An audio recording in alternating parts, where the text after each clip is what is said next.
Mary University in London, and the kind of go-to person on contemporary French women's writing. And she's going to be talking about Marie NDiaye, looking for Marie NDiaye, Autofictional Fragments from Autoportrait en vert to Cheffe cuisinière. Thank you very much, and thank you for inviting me to this really terrific seminar. I think what I'm going to say is kind of at the opposite end of the spectrum from Hannah's paper, because I'm talking about somebody who doesn't want to put herself out there at all. Okay? So it's a quite different author. So the questions that are posed by this seminar are about self-representation and the construction of an identity for public consumption are addressed in particularly distinctive ways by the author I'm going to talk about this afternoon, French novelist and playwright Marie NDiaye. And I'm just going, I have got very few slides, and I've only got two, but you can enjoy this one. This is Marie NDiaye.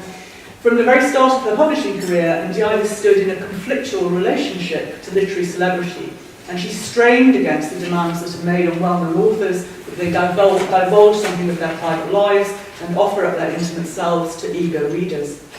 She never wanted to give an account of herself. To those who are looking for Marie NDiaye as they read, and to the media operations, outlets and representatives who seek to act as intermediaries, the author has systematically responded in as tight-lipped a manner as she can get away with. She has, however, of necessity been drawn to address the question of how to negotiate the transition between the public and the private self, because she's become very famous indeed in and beyond France, and in fact she's one of France's foremost contemporary writers. So it goes with the turf. You have to give something of yourself. Referring to literary celebrity in a lecture of 2000, Canadian writer Margaret Atwood neatly hijacks an idea from the Harry Potter universe, that of a cloak of invisibility. And she notes that successful writers instead put on a cloak of visibility. I think the tensions between concealment and performance, authenticity and artifice that must be negotiated by authors who are public property are really nicely encapsulated in this metaphor, and we'll see that the idea of a cloak of visibility is interestingly played out in the case of Marie NDiaye. So I argue in this paper that one of the author's responses to the unwelcome public demand for knowledge about her private life consists in producing a ludic trail of autofictional fragments, like the breadcrumbs that are supposed to help Hansel and Gretel pick their way through the woods and find their way home.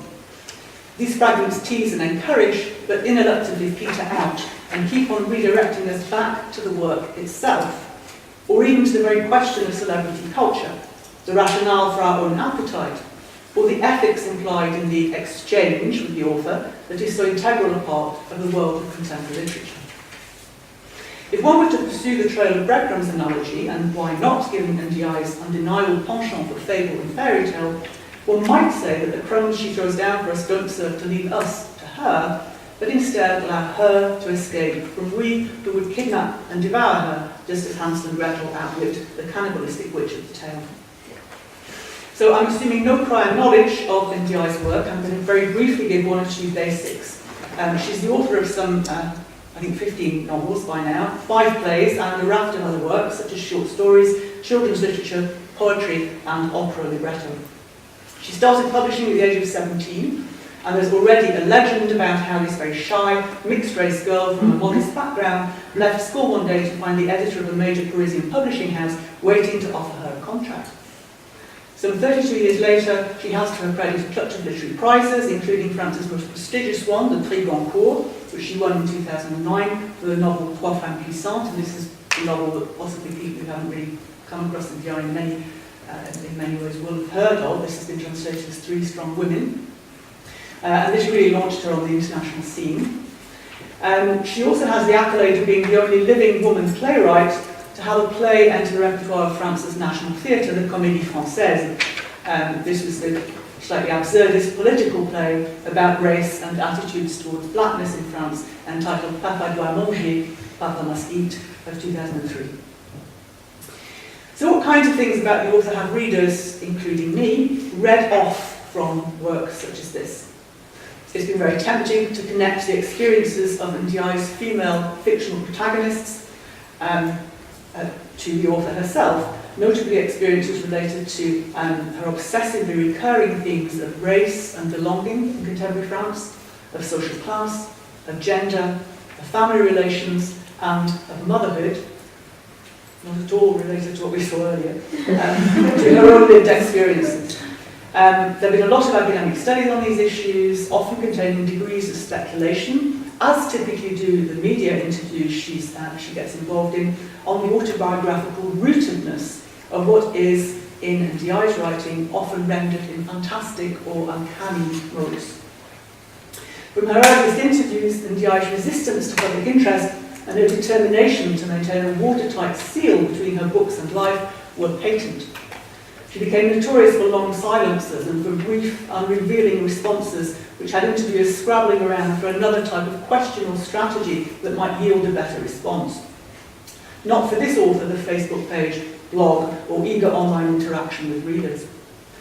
At a conference I ran here with a colleague in 2007, where NDiaye agreed to do a roundtable discussion, we were firmly steered away from talking about any identity markers that might encapsulate her.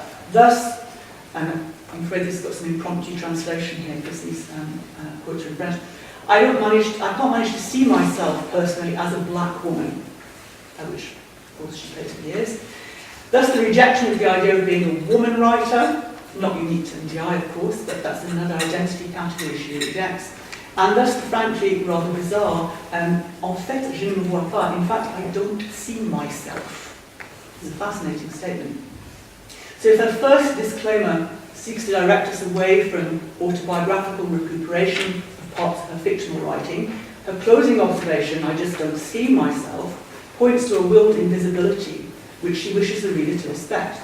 Don't look at the writer, she seems to enjoin us, look instead at what the writer does. Her poetic, sensual and elusive writing evokes areas of experience that are hard to uncover and hard to express, and it's this feat, she feels, that should be the sole grounds of our encounter with her.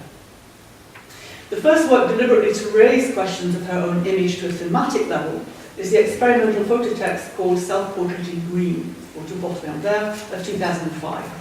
This text was commissioned for a really wonderfully imaginative book series entitled Transmedial, Lines or Traces and Portraits.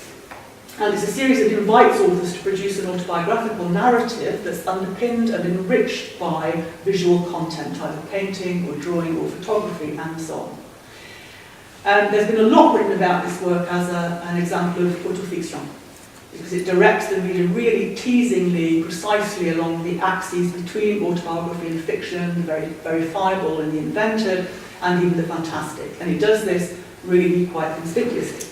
The first-person narrator, who's an author, lives in the same place as NDiaye. Her husband has the same name as NDiaye's husband. Like NDiaye, she has several young children. Like NDiaye, she's from a broken family. Like NDiaye, she has a French mother and a Senegalese father from whom she's estranged. And indeed, she goes on a literary tour to promote her work in Senegal, where she has one of the many painful encounters with said father that punctuate all of NDiaye's writings.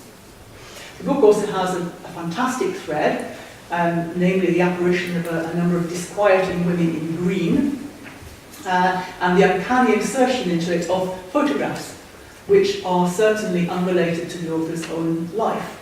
History has it, in fact, that some of these were found on a junk pile by the series editor, so readers who are looking for Marie NDiaye in a direct way in these images are going to be very disappointed. And indeed, in a sense, the photographs are where one might hope to find some sort of direct contact, some images of the author, but NDiaye showed so little interest in them that she couldn't even be bothered finding half of them herself. In a chapter contained within a volume on risk in contemporary women's writing in French, Marie NDiaye refers to this text as a way of responding to what NDiaye sees as the risks of self-definition. She explores the book as a dilution, fragmentation, and unsettling rather than a stabilising of identity. In short, it's a self-portrait that undermines its own purpose. My work on the book is focused in particular on the unyielding nature of its photographs that have a deliberate aesthetics of blurring, as well as the fact that these photographs feature a series of women, many of whom have their back turned to the camera or are exiting the frame. So this seems to kind of literalise the author's desire to turn her back rather than offer herself up in intimate exchange. And I've just got just one example of these photographs. I'm sorry, the title there is blurred as well, but the photograph really is as blurred as this, and that image of a woman with her back to the camera, giving us nothing except perhaps directing us to something that she's looking at, away from herself, is common throughout the text. Okay? I'll go back to NDiaye because it's a much nicer photograph. So much of the evidence that we're given in this self-portrait actually deflects our gaze, steers us away from the author's person and towards the parallel world that she attempts to bring into focus for us in her art. If the writer Serge Dubrovsky, with his work Fils, Son, the concept of autofiction was launched, considers that autofiction is a means of arriving at a deeper understanding, then NDiaye seizes it instead as an opportunity to direct us away from the figure of the author completely. No paper on NDiaye's celebrity image will be complete without some mention of what became known as the Marie NDiaye affair, so I'm going to very briefly mention that. This was a highly public spat played out in the national news media just following the award to the author of the Prix Goncourt. So that is when she had definitively become a household name. At this point, we can begin to relate her very closely indeed to the dynamics of literary celebrity. As Amundsen Venture notes in a study of the phenomenon, and I quote, "Once imbricated in the discourse of celebrity, writers become cultural functions, subjected to, or subjecting themselves to, they're not all innocent bystanders, practices, meanings, and manipulations acted out in the public life of literature, media, the internet, prize ceremonies, festivals, the publishing and marketing industries, and so on, and manifesting as figures of intense scrutiny and projections of various forms of desire." In this case, the case of what happened at the moment of the awarding of the Prix Goncourt, the meanings and manipulations and desires were enmeshed with the vexed debates on French identity that were concurrently taking place in France. Shortly after NDiaye had been awarded the prize, a right-wing politician got wind of an interview that she'd given sometime previously to a very hip music and culture magazine called Les Irréductibles, where in a very unusual flurry of political commentary, she criticised the then president of France, Nicolas Sarkozy, for allowing a political culture to emerge that was becoming, and I quote her, monstrous, and that sanctioned the worst excesses of bullying and vulgarity. And it was on account of this, she declared, that she and her family had moved to Berlin. This is quite unusually direct political commentary from NDiaye.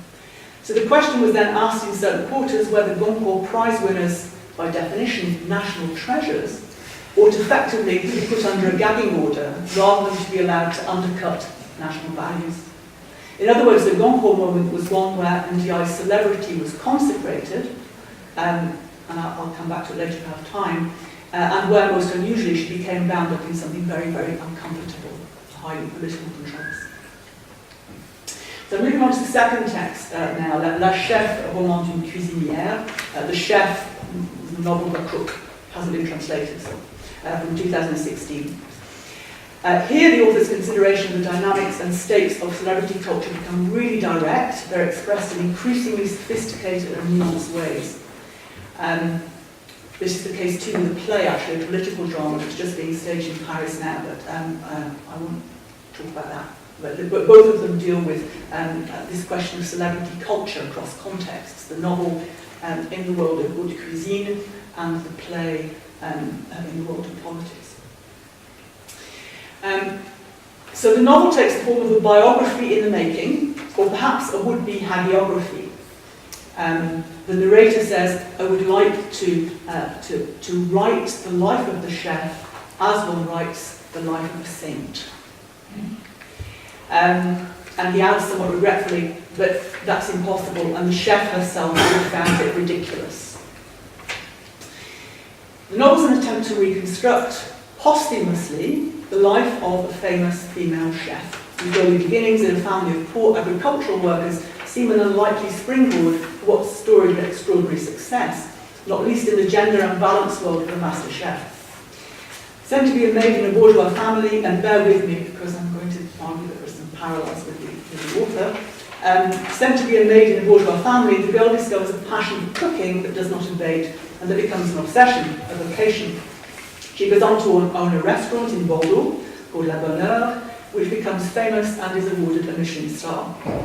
The unnamed male narrator was taken into the chef's employ as a young trainee and remained devoted to and enamoured of her for the remainder of her life. He now sees himself as custodian of her public image. There are still things to be jealously guarded about her, even in her death, not least given the competition he faces from the chef's malicious daughter for ownership of her story. The other protagonists whose voices we never hear, but constantly intuit, are the interviewers, whose prompts propel the story along and attempt to draw out as much information as possible from this key witness about the star. So together these interested parties pick over the remains of the heroine's intimate life as they sit in the acolyte's new home in Catalonia, where he has retired. So this is not a first-person account by the celebrity herself, nor is it a completed and polished biography. It's a 276-page, uninterrupted, investigative interview between the narrator and unspecified others who are hungry to unearth and presumably to publish, maybe sell, the details of the chef's life. So the chef here is their quarry. The novel's focalization and structure are therefore essential elements in its mature consideration of the stakes of celebrity. Two recurring features strike us in particular. First, the novel is really so very insistently framed as an interview, with all the speculation and cut and thrust that this entails.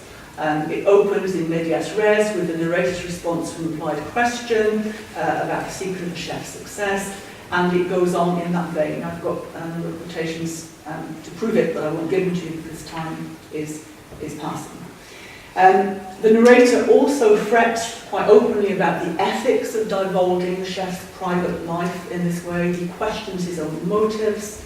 So that's kind of the first feature. It's really set up as an exercise in helping to perpetuate the reputation of a celebrity. And the second one is the constant presence of this celebrity. If you just flick through the book, La Cheffe is there writ large on every page with a capital C. And I think the La Cheffe, this mythologized entity that the book is trying to pin down, contrasts really nicely with the more humble practitioner, the cuisinière, who's also in this book title. And in many ways, Marie NDiaye herself is framing herself as the cuisinière here. She's the practitioner, not the chef. I always do this. 7 pages should only take 20 minutes. That's not what's happening again. So there we go. Okay, so I think that particularly in the opening pages of this book, I think NDiaye is presenting us with a kind of self-portrait. I think she's teasing us again, and that the chef is a kind of avatar for herself. And there are a number of cues that you can read through, which I have done. So the chef is ambitious but very private, devoted to the discipline of her art. She's achieved her goal of finding a place that would be her own and only her own to practice her art. This sends us back to the Wolf's room in one's own. She's ready to struggle to stop people from getting her to speak. The French is quite funny. Lutter pour empêcher qu'on lui desserre les dents par la force. It's literally to force her jaws open. She's not at all interested in meeting the diners or food critics who come to her restaurant. When the mayor of Bordeaux and his wife eat at La Bonne Heure for the first time and they're photographed enjoying the food, there's a big media buzz, the chef clings onto her work top with both hands and refuses to be paraded in front of her admirers, because again, that's not what the encounter is meant to be about. It's supposed to be about a differently intimate act of taking into the self a delicate offering made by the other and being nourished and perhaps even changed by it. And I think NDiaye keeps on and on sending us back to this in the book. It's not the chef, it's the food. So this penchant for invisibility is definitely shared by NDiaye. Okay, I think NDiaye uses the metaphor of cooking to evoke writing, really interestingly. One instance I'll give you, where she's evoking, I think, her early style. So anybody who doesn't know anything about NDiaye will know that as a youthful author, she was really keen on the pyrotechnics and interested in demonstrating her cleverness. For instance, she produced a novel that consisted in one single unbroken sentence. And in a similar way, the young chef's first dish was a needlessly complicated thing. NDiaye gives a fantastic set piece of how she skins a chicken, minces its flesh, packs the flesh back onto the carcass again, puts the skin back on, puts in the oven, brings out this fantastic trompe-l'oeil chicken that people think is a real chicken, but it's not, it's all this. And she looks back on this, the chef looks back on this with a sense of slight humiliation and shame, because now she is simple, subtle, pared back. She has a very strong ethics in terms of her food preparation, and really an awful lot of what NDiaye says about these ethics, I think, apply as well to her. She doesn't want her cuisine to please and seduce. She wants the people who come to her restaurant to return to somewhere where, and this is again a poor translation, where an enigma had been set for them. Okay? So she's trying to, I think, do something different with these recipes. Okay. I think this discipline, this ethic, contributes a further strand to the already really expansive treatment in NDiaye of the question of what it means to feed and eat well in a broad Derridian sense of the term. Okay? So Derrida, when he talks about bien manger, eating well, that's extended metonymically to all sorts of exchanges at the edges of the body, where what he calls the conception, appropriation, and assimilation of the other is enacted.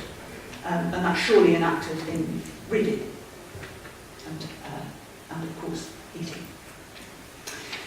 So I think these questions of hospitality as well that are very prevalent in NDiaye, are prevalent in this book as well. We also have quite a lot of observations on reader-writer relations, on the kind of overblown discourses that critics use about her food to praise it, and which she resents most heartily, because she would prefer a simpler discourse. And I think these are my final points, and I'll shorten them.